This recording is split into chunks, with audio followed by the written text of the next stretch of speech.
Mapagpalang araw po. Ito ang inyong kaibigan kay Jesus.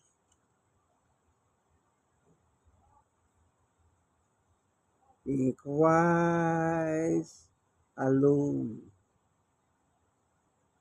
Tayo po ay may hawak na Bible. Ang hawak ko pong Bible, manipis, New Testament lamang. Po. Ang ating pong paksa ay ang mga nangyayari sa ating paligid sa araw-araw. It's about politics. Maganda ang politika. Maganda. Dahil yan po ang bumabalangkas ng mga batas. Yan ang bumabalangkas ng mga budget. Lahat dumadaan sa politics. Maging ang presidente, dumadaan sa politics. Kasi nga po, meron tayong konstitusyon. At meron tayong mga kongreso, senado. Pero habang tumatagal, nagbabago po ang panahon. Ang ating weather condition, nagbabago po. Dati tagulan. Ano ba tagulan dati? May, June, July, hanggang August. Ngayon, iba na. Halos buong taon nag-uulan. Ganun na ngayon. Ngayon, may mga nangyaring lindol sa Mindanao. 7 point something. Ang lakas, ang dami nagiba, ang dami na perwisyo. Yung mga estudyante kapapasok pa lamang. Yan, napapanood sa balita yan, sa TV, sa news, sa social media, yung nangyaring lindol doon sa Mindanao. Alam niyo po, is about politics. Dapat pag isa kang politiko at botante ka, wala kang iisipin kundi siyang ikabubuti ng iyong bansa. Kaya pag bumoboto ka, dapat gamitin mo ang isip mo, ang utak mo na bigay ng Diyos, ang iboboto mo, yung walang masamang track record. Walang masamang ginawa. Kundi ang ginawa niya, siya ikabubuti ng iyong bansa.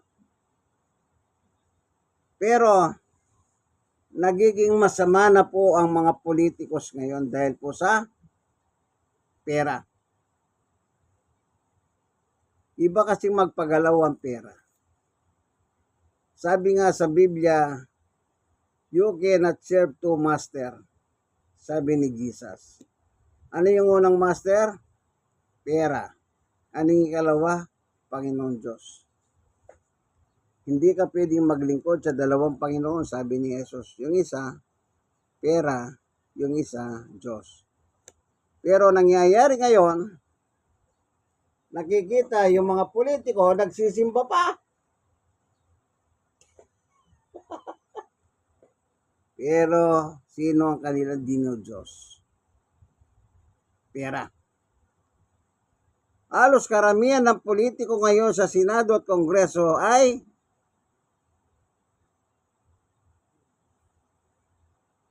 di naman natin sinabi silang magnanakaw kasi hindi man sila nakasuhan ng magnanakaw.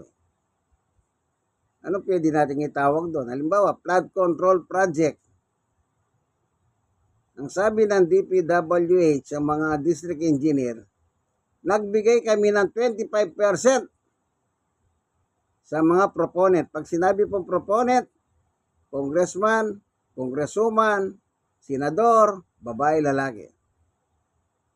Ang dami ngayon, senador, kongresista, congresswoman, involved sa flood control project.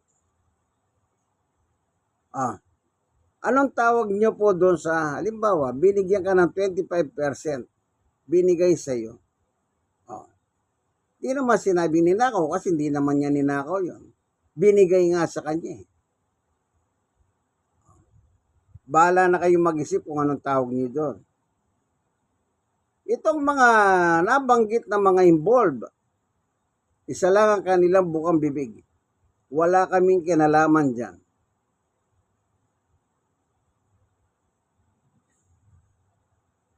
Kung wala kang kinalaman, bakit ka dinala ng pera ng mga district engineer ng DPWH? Yan. Isipin nyo. Siyempre, wala naman akong alam dyan eh. Tama, parang tama. Pero pinag-uusapan yung 25%, tinanggap mo ba o hindi? Wala naman nagsabing mga involved na hindi sila tumanggap. Wala sila sinabing hindi sila tumanggap o tumanggap sila. Pero ang ebidensya, bakit sila nakasuhan? Kasi nga po may ebidensya. Anong ebidensya? Yung mga district engineer, assistant district engineer, assistant secretary ng DPWH, sila yung tagadala ng pera. Pinadala si congressman, congresswoman, dinala si senador, mga babae, lalaki. Ngayon, para masabi niyong wala nga kayong perang tinanggap, mga involved sa flood control, di pirmahan nyo na lang yung waiver ng bangko na nagbibigay kayo ng kapahintulutan na buksan ng gobyerno yung inyong mga back record. Yan. Dapat ganon. O meron na po nakakulong dalawa. Una, yung dating senador na si Bong Revilla. Tumakbo siya, hindi na siya pinalad. Nakakulong na po siya sa may Payatas, doon sa pinagawang kulungan doon. At itong 20 Congress ay si Jinggoy naman. At yung mga involved na district engineer. Yan. Doon po sila ngayon nakakulong. Ang sabi po nung anak ni Bong Revilla, si Agimat Partilis, si Brian Revilla, mahirap daw ang lagay nila doon. Walang radyo, walang TV, walang cellphone. Yan, ventilador meron, walang aircon. At maganda naman pinakita sa balita yung facilities. Pwede sila magpaharaw sa araw, pwede sila mag-basketball, mag-exercise. Malaya sila kanya na nakakulong nga sila doon. Hindi naman po dahil nakakulong sila, sila po'y may kasalanan. Hindi. Sila po'y inaakusahan ng plunder.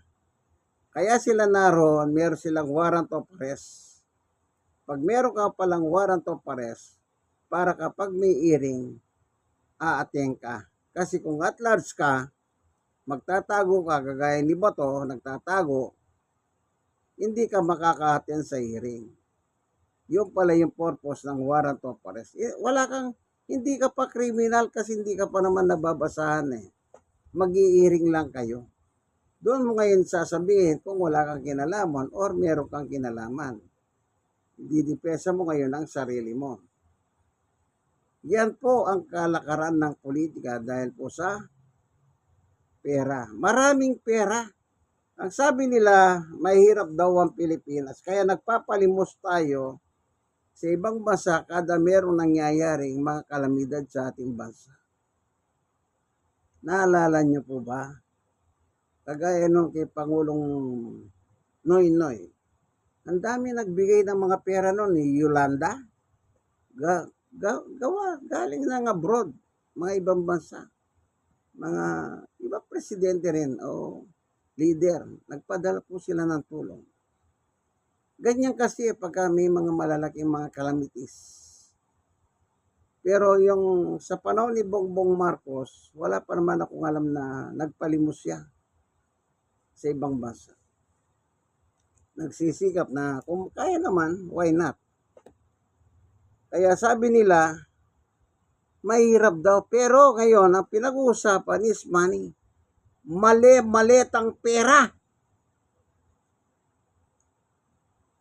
Mali-maliit ang pera po pinag-uusapan. Millions, billions of money. Hindi piso, hindi 2 piso, hindi 5 piso. Millions or billions pesos ang pinag-uusapan.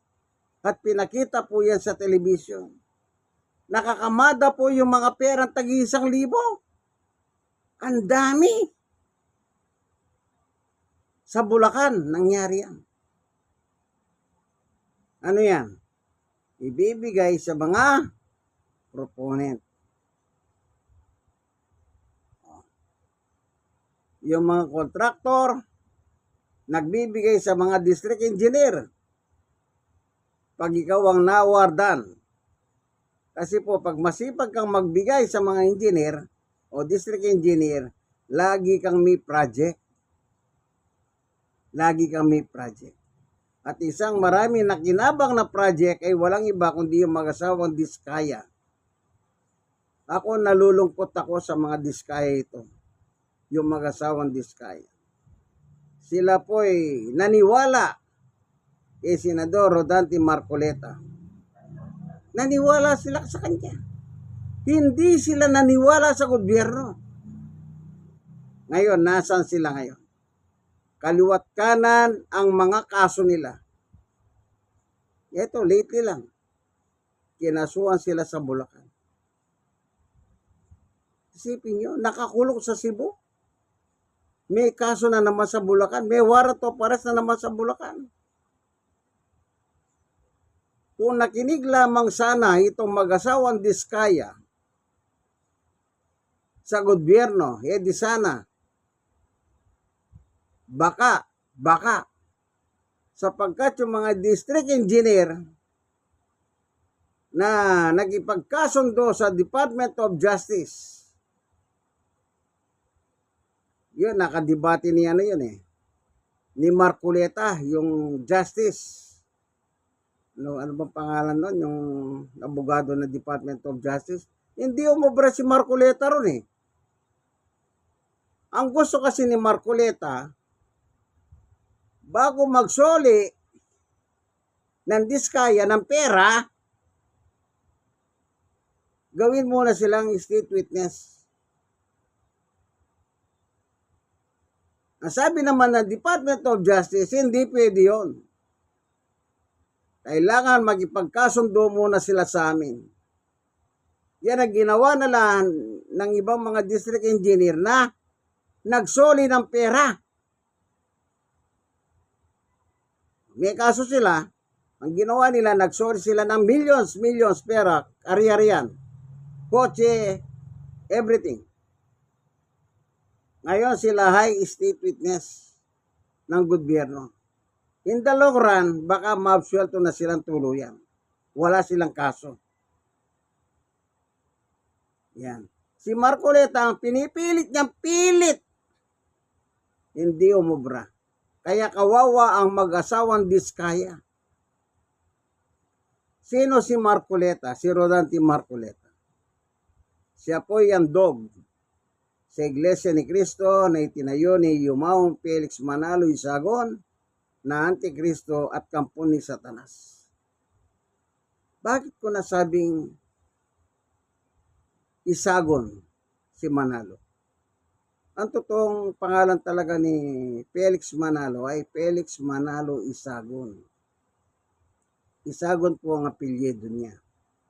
Pero ginagamit niya yung Manalo kasi nga daw, maganda raw po para lagi silang panalo. Bakit sila Antikristo? Hindi po Diyos sa kanila si Kristo.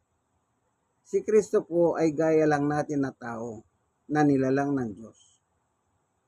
Pero sa Bible, Diyos si Jesus. Kaya Antikristo po sila. Basahin ko. Diyos ba si Jesus sa Biblia? Ganito po ang nakasulat. Sa unang 1. Nahanap lang natin. Bible. Unang 1:5-20. At nalalaman nating naparito na ang anak ng Diyos, si Jesus po yung anak ng Diyos. At binigyan niya tayo ng pangunawa upang makilala natin ang tunay na Diyos at tayo nasa tunay na Diyos. Period. Sa kanyang anak na si Jesus Kristo. Period. Ito ang tunay na Diyos at buhay na walang hanggan. Tunay pang Diyos si Jesus ayon sa Biblia, sa sinulat ni Juan, opo. Pero sa Iglesia ni Kristo, hindi. Siya po'y nananatiling tao na gaya natin. At hindi naging Diyos kailanman. Kaya sila antikristo. Siyempre, pag antikristo ka, kampung ka ni Satanas. Lumalabang ka kay Kristo. Yan. Yan po si Rodante Marcoleta na isang senador ng INC. Kaya nawa ko sa mag-asawa kapon nanonood akong balita. Lalo na meron pa silang anak na may gifted child. Nakakahawa po. Yung, pag nakikita ko po yung babae, yung, dati po ang yabang kasi nila nito eh. Kailan nagsimula ang pagyaman nila? Noong administrasyon ni Digong Duterte na Bulgaria sa Senado.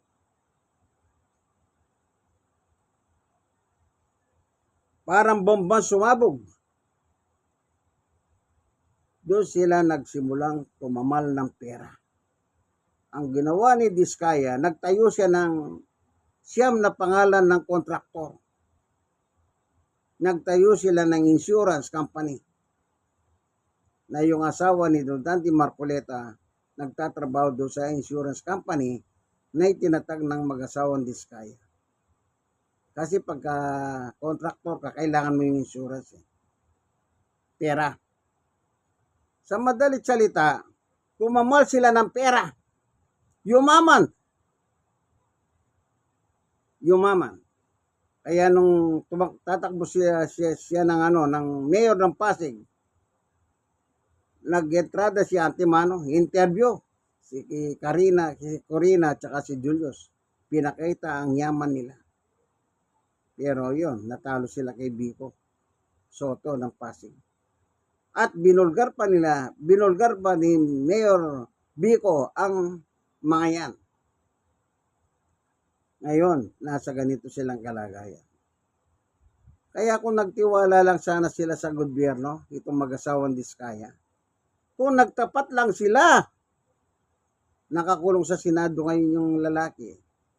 Kasi nga, nagsisinungaling siya sa 19th Congress na pinamumunuan naman ni Senator Ping Lacson ang Blue Ribbon Committee. Kaya sa kanila contempt. Isipin nyo po, nakakulong yung babae sa Cebu. Ngayon, meron naman silang warrant of arrest dito sa Bulacan, sa Malolos. Kung pwede lang hati-hatiin ang katawan nila. Diyan ako naawa sa kanila. Kung nagtiwala sana sila sa gobyerno, hindi. Nagtiwala sila kay Senador Rodante Marcoleta. Ba't ka magtitiwala doon? Ipinipilit ni Marcoleta na gawin silang state witness. Pero hindi pumayag ang Department of Justice. Kailangan makipagkasundo muna sila. Ang gusto ni Marcoleta, gawin nyo muna silang testigos, then at saka sila magbabalik ng yaman. Sabi ng Justice, hindi. Magbalik muna sila ng yaman at saka namin sila gagawing testigos ng gobyerno. Sinong paniniwalahan mo? Tao o gobyerno? Sino ba nagtatag ng gobyerno? Dito po ang mababasa natin sa libro ng Roma chapter 13. Ganito po ang nakasulat. 1 and 2. Roma 13:1-2.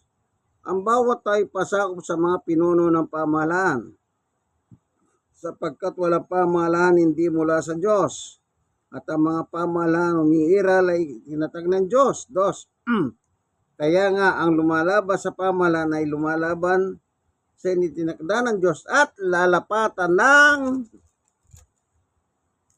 parusa ang sino man lumalaban.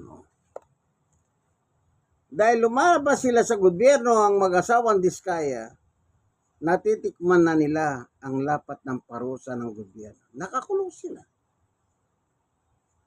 Nakakulong silang mag-asawa. Isipin nyo, saan galing ang yaman nila?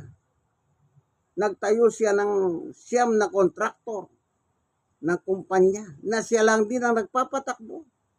Kaya sa kakabigay sa mga engineer, lagi siyang nananalo. Kontrata sa Mindanao, kontrata sa Luzon, kontrata kung saan. At dito nga sa Maynila nga ba? Meron pa silang hindi natapos. Kailan lang pinalabas sa balita? Quezon City yata. Hindi natapos.